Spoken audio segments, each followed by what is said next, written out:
Welcome back to Cricket Central, the podcast where we discuss all the stories, big and small.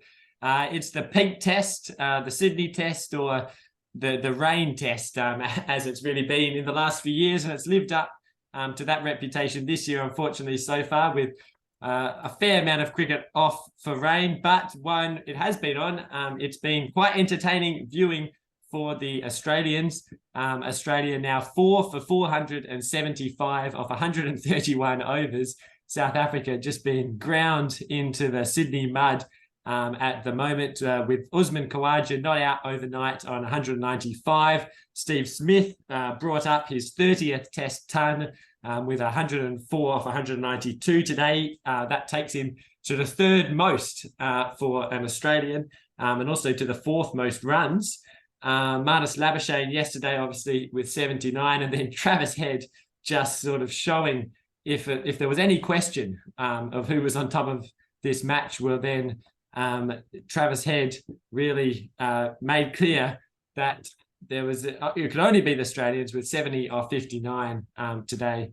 Also, we didn't have a podcast yesterday, but I'm here with Ethan to discuss both day one and day two's action. And Ethan, well, there's still been plenty of talking points from this match, even before the match started, with 3 changes for the Australians, and sort of we knew the names who were likely to go in and to get in, and you'll probably have to say Agar and Renshaw were the 2 most likely names, but I, for one, was a bit surprised on how they do it. I thought they were sort of competing for that 6th spot. And then it would be Hazlewood, obviously, who did come in, and potentially Lance Morris to take the other seam spot over Bolland. But in the end, it was Agar and Renshaw who joined Hazlewood to be brought into the team. Maybe we'll just start off with that. What did you think of that move? I wasn't the biggest fan of it. I liked. Well, I think Agar was always going to play, given that this Sydney pitch and its reputation. South Africa also went with 2 spinners, but to me, the issue against this South African lineup, and our issue really across the summer, not that it's been much of an issue, has not been batting. I mean, we've posted scores in 400, 500, 600, and Cam Green, who's been batting 6, has barely had anything to do. So I did find it odd that we would play Matt Renshaw as a specialist bat at 6. And I mean, the game's pretty much already gone in terms of batting is concerned, and he's on 5 not out.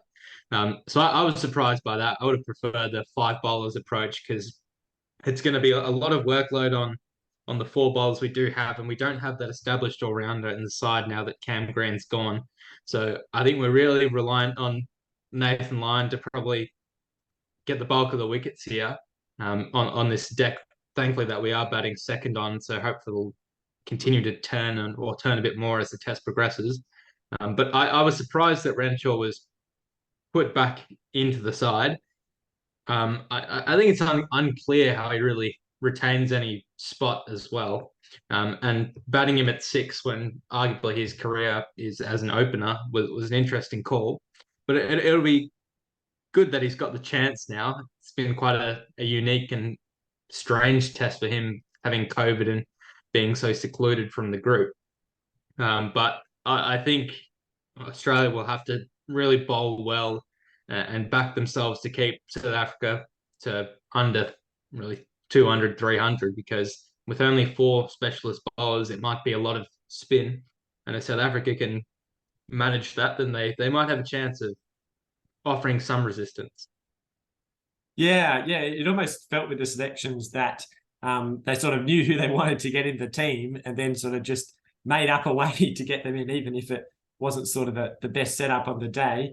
And I think a few people were commenting online that it sort of just tells you all you really need to know about this series, that they make these changes, as you've spoken about, not quite the perfect changes you wouldn't think, but they're still definitely favourites in the match. And after the first innings, even more so.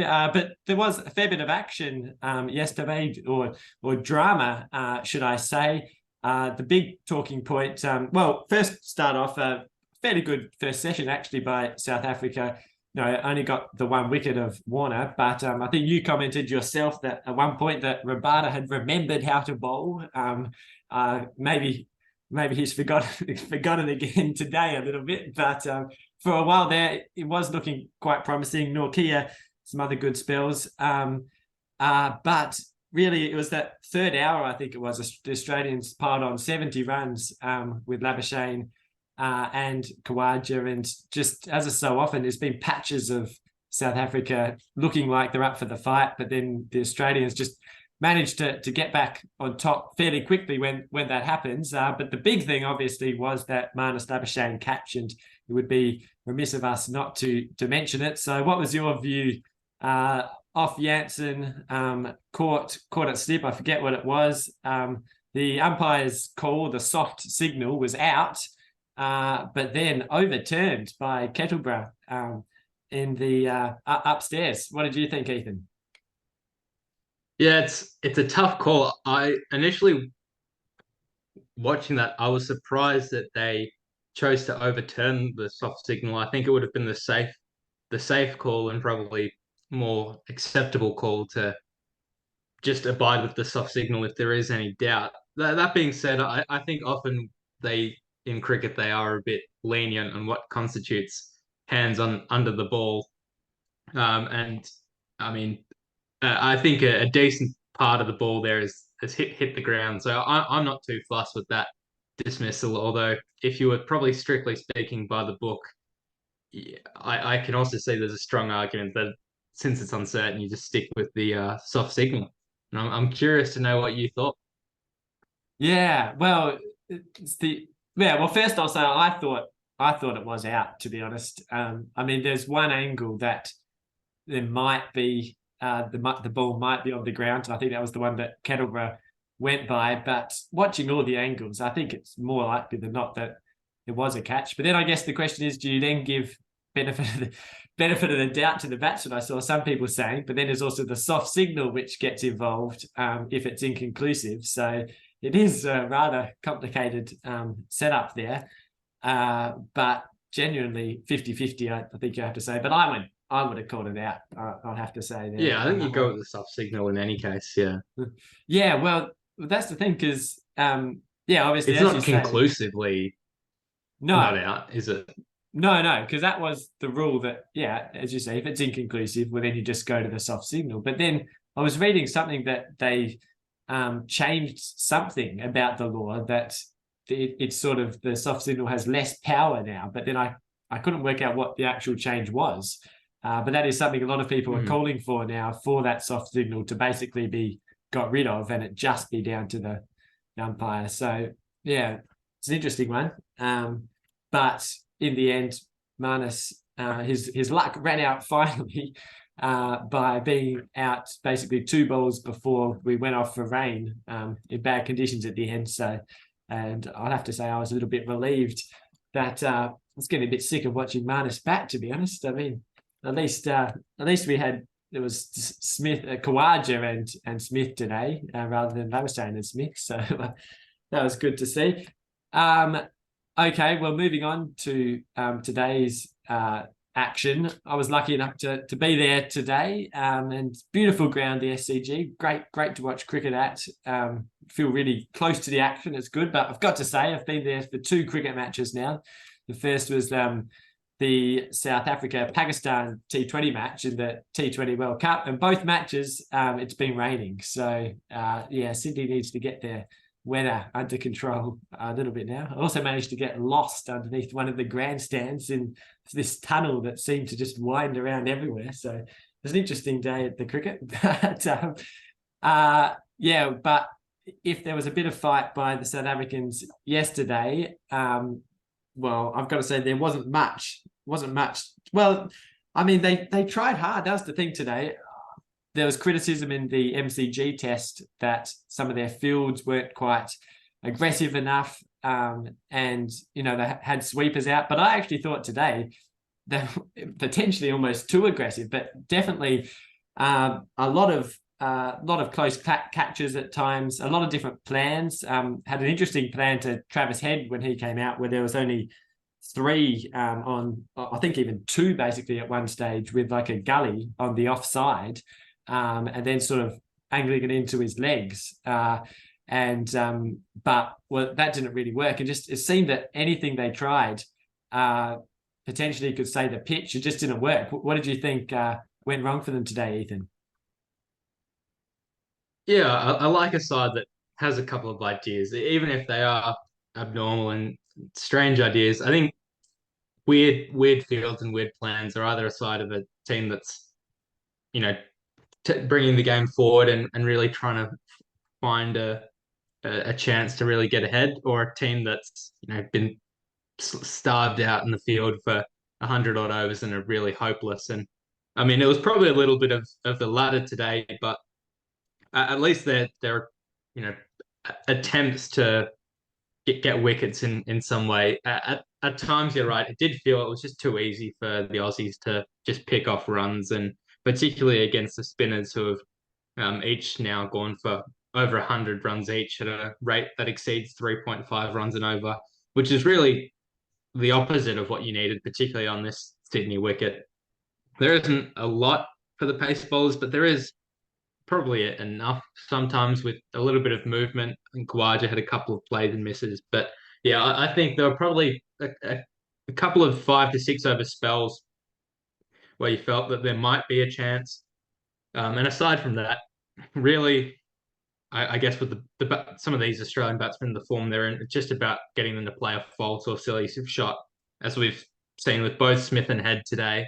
And maybe an abnormal field is the way you manifest that. But yeah, certainly there was a positive weakness that Head had being strangled down the leg side. So I don't actually mind that as an avenue. And sometimes you find that having two or three fielders on the offside encourages the bowlers to bowl a little bit more straight, which I don't think is a bad idea to Travis Head also. So not overall too bad. I think it's just bowlers that probably didn't really have much of a sniff at wickets, just going off very faint suspicions. Yeah, I think that's a good way of putting it. The other interesting one I noticed was to Kawaja. I think it was Rabada. They had a couple of slips and then a huge gap to Gully. Then they were sort of bowling it fairly short outside off stump and almost just letting him glide it down to the vacant third man. I think he actually scored two boundaries in two balls off it. But I guess the thinking was with a fairly new ball at that stage, with the second new ball, to try and make him try something a bit unnatural, and maybe, as you say, buy a wicket. But really, none of that worked at all. But I agree. Good to see some ideas from the South Africans, even if it didn't pay off today. And really, the pitch for me, it's always the question of how much is the pitch and how much is just the batsman getting on top of the bowling. And I think that the answer for me was when Nortje came on with that new ball. I think Smith on the third ball sort of just got on top of it and did a back foot drive through the covers. And that sort of suggests that, there's not a huge amount of life in this pitch and it's pretty slow. So definitely not much to work with on that. But I guess that's when you want the spinners to come into the game. And Simon Harmer brought into the team for Ngidi in this match to play that role. He's a highly touted bowler. Has dominated the county for many years. Pearson's a huge fan of him. Obviously, I think played one test in Manchester in the English summer against England last year. What did you think of him today, though, Ethan? I thought he largely outbowled Maharaj for the bulk of this innings. I think at one stage Maharaj was going at over 4 and he was going at under 3. And I did feel that he often contributed to a couple of nice spells, particularly against Khawaja. I think there was a couple that spun across the bat. But yeah, it's been hard. There's been some turn, but I think it's been slow turn that the batsman could read, and probably a little bit short as well. Too many runs were able to be punched off the back foot. And when you have a left and right hand combination, as we had, who can rotate the strike so easily, It's very, very hard for an off spinner to build any sort of pressure. But yeah, I think it did get a little bit loose at the end of the day, particularly when Travis Head got going. But overall, I think it's a struggle from the South African side. I think they expected a pitch that would hopefully turn as much as some of the ones that they have in South Africa, where Maharaj and Harmer occasionally open the bowling. But yeah, it remains to be seen if there will be anything more in the third innings. But the issue is we might not even get to a third innings with how South Africa have been going. So I think the fact that no one's really managed to keep the runs down besides Nokia. That's been part of South Africa's downfall. It was hard going early on yesterday with Labuschagne and Kawaja having a bit of a toil, but today the runs did flow relatively easily for all the batsmen and very, very hard when the runs are ticking to mount any sort of pressure, which is how off spinners take their wickets. Yeah. The pressure is the key. And I thought with Harbour, I thought most of his balls were very good. He was targeting sort of on-off stump, sort of just changing his lengths a bit there. But every now and then, or maybe even once and over, actually, he would sort of stray onto middle stump a little bit. And it seemed that that ball that was slightly off was very hittable, and all the batsmen got on top of it a bit. And you just compare it to Nathan Lyon, who seems to, even when he does, veer a bit straighter or change his line a little bit, he very rarely seems to get hit at all, and he could still keep that pressure on, even with the sort of the balls that are slightly different, I guess. And why do you think that is? I guess it's the big question. But the thing for me is, and it seems to always be the case with spinners going to Australia, is the pace that they bowl at. Harmer for most of today was going around the 80s, I think, perhaps a few a bit quicker, and it's just the bounce off the pitch and the sort of even the movement, sort of the drift through the air, that Nathan Lyon gets so well, and why he's been so successful in Australia.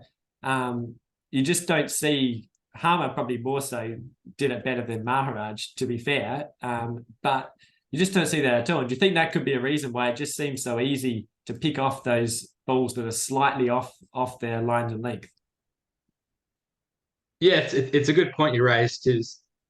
I mean, classically these spinners probably perform pretty well in outside conditions, particularly in the subcontinent, because they are more likely to turn the ball sideways, whereas Nathan Lyon's more of a bounce bowler.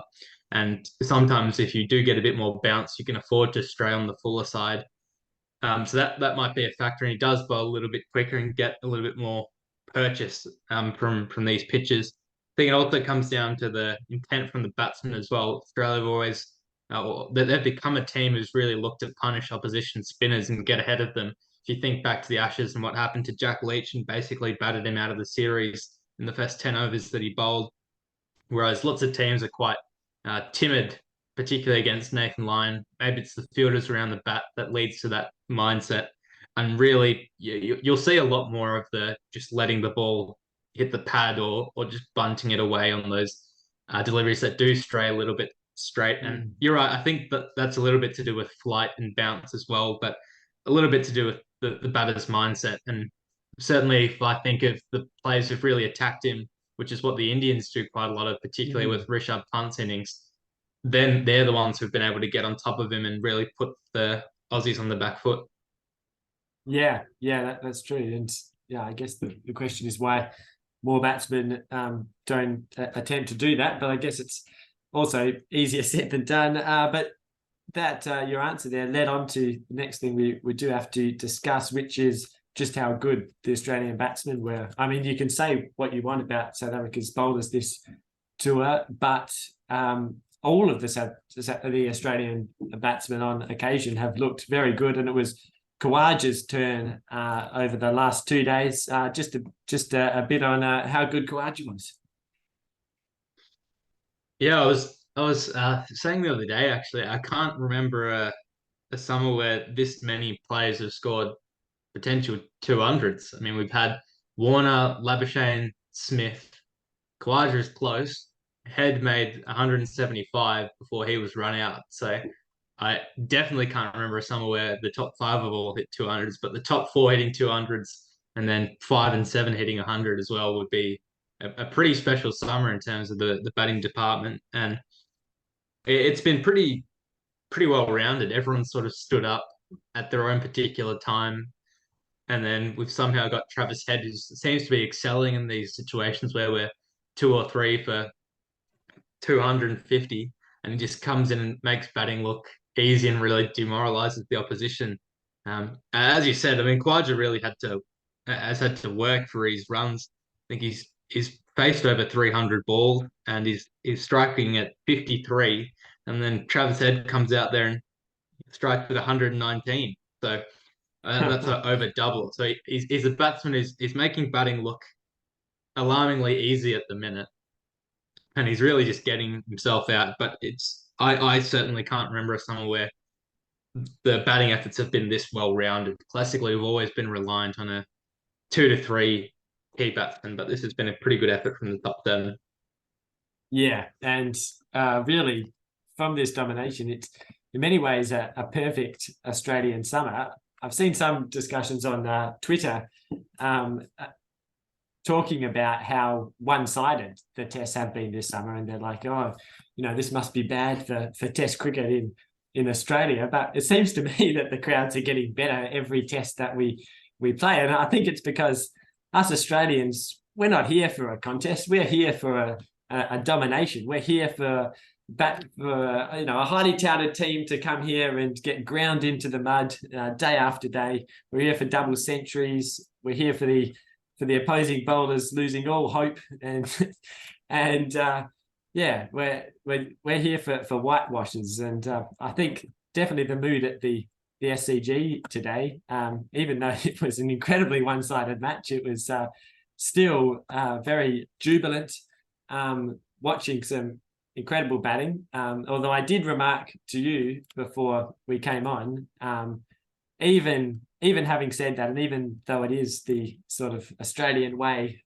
for summers to go this way, and for it to be more of a coronation than a cricket match at times, even I was getting a little sick of and hoping a little bit for a bit more of a contest. And when Travis Head did come out there and just start slashing away and coming off for 70 runs, it was almost made a bit of a mockery of it.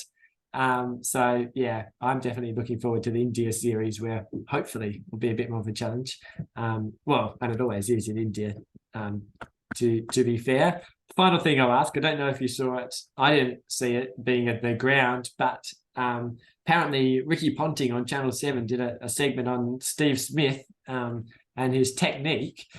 It was much spoken about in the West Indies series how he wasn't going back and across as much, but they noticed today, and I think mainly through the whole South Africa series, he is going back and across more than he did for the West Indies series.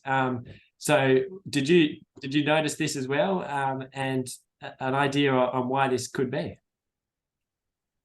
Yeah, it was pointed out on the Fox by the Fox commentators as well, actually. Because we did see quite marked movement to the offside, particularly against Marco Jansen. Not really much against the spinners, which was the case before as well. But I did find it quite bamboozling initially. I think, especially before the summer kick started, he says he's made these technical changes and he feels as good as ever. And out playing some orthodox shots and batting pretty well. He hit a nice double hundred. And then in the last couple of innings, the commentators have mentioned he's felt, maybe he's having a harder time with things, but I mean, he looked pretty good today, and he gets himself in good positions either way. I think the sound that some of those cover drives give off is one of the great beauties of cricket, and I don't really understand the rationale behind it all, but I'm sure he's thought this through. This might be a factor of only sleeping 2 hours a night and having impaired decision making, but on the other hand, he might have some conscious plan against Marco Jansen to mitigate the angle, because I think left arm around the wicket is an approach that he hasn't been as prolific against. But it seemed to work out reasonably well today. I think it's probably an advantage that he can go in between the modes because it's even harder for teams to set fields against him. But as long as it doesn't throw out the balance, um, I'm sure there's some rationale behind why he's doing it. And to me, he didn't look too bogged down, and I was pretty impressed with the stroke play that he managed, particularly after he got to about 30 or 40, and he seemed to really go up a gear and make a pretty easy time of it. Yeah, I think it's a bit of organised chaos with Steve Smith. But I was looking at his wagon wheel, and he did definitely target the leg side boundary and sort of behind square. I compared it to his 200 in Perth, and it was more there. So that sort of suggests a reason of going back and across to get across and work it off the legs. So perhaps that was the thinking. But yeah, another great innings from him. And I think someone on Twitter again mentioned that something that sets him aside from the next level of batsmen in world cricket and gives him the extra edge is that even when he's not in super good form at the start of his innings and looking quite scratchy, he somehow finds a way. It was a bit the same in Melbourne. He looked even worse in Melbourne, actually, and didn't quite make the century, but still made a very good score. And today, just by being out there and facing balls, he seemed to find fluency. And yeah, it was as good a Smith innings as you could see for the second half of that, definitely. Okay, well, this podcast is going on for a while, so we best wrap it up soon. But, well, unfortunately, I don't know how much action we're going to get tomorrow. Actually, I think the radar's not too good for it. But if we do get a day, what do you expect? I'm guessing a declaration just as soon as Khawaja makes a century, and then just trying to rapidly get them out. Would you think that would be the way? Yeah, well, I've just googled it, and it seems it says 100% chance of rain. So Oh no. that that's varying between 80 and 95%. So that's not looking too good. I think given that it's day three and that we might lose a chunk, Australia might just try and bat once this test. From what we've seen, probably 500, 550 should be enough. I reckon we'll bat a little bit, and then if we do lose the bulk of the day, maybe we declare late in the day, or maybe just at stumps on day three and have 2 days in South Africa tomorrow. But yeah, definitely Khawaja to they'll give him the chance, and maybe good to give Matt Renshaw a couple of balls as well. This would be a quite painful test match if we declare with him having faced 15 balls and having sat by himself playing cards with himself for the round. Oh yeah, incredible scenes out there today on Matt Renshaw as well. I'm sure you saw the umbrella he was holding. He was just on a seat by himself, looking very lonely, holding up an umbrella. Yeah, a bit bizarre, to be honest, especially in your first match after I think 5 years. Not exactly what you want. So yeah, let's hope Renshaw gets some runs tomorrow. Yeah, I'm not sure it's hard to know what they'll do because you're right. I guess, yeah, if we're going to bat only once, probably safe to put on a few more runs. But I've got a feeling they might declare a bit earlier, just almost straight after Khawaja, and sort of try and move the match on a bit. But we'll wait and see on that. Fingers crossed we do get some play. Okay, anyway, thank you, Ethan. When are you off to Sri Lanka? 16th, so Oh, I've got yeah. week and a bit more. Yeah. Oh, very good. Plenty of time to watch some more great Zach Crawley innings for the Hobart Hurricanes. 50 was it today? I'm sure Pearson will talk about that. Anyway, I'm sure our listeners were keenly watching that one as well. But for now, it's goodbye from us. Thank you all for listening. We'll see you next time.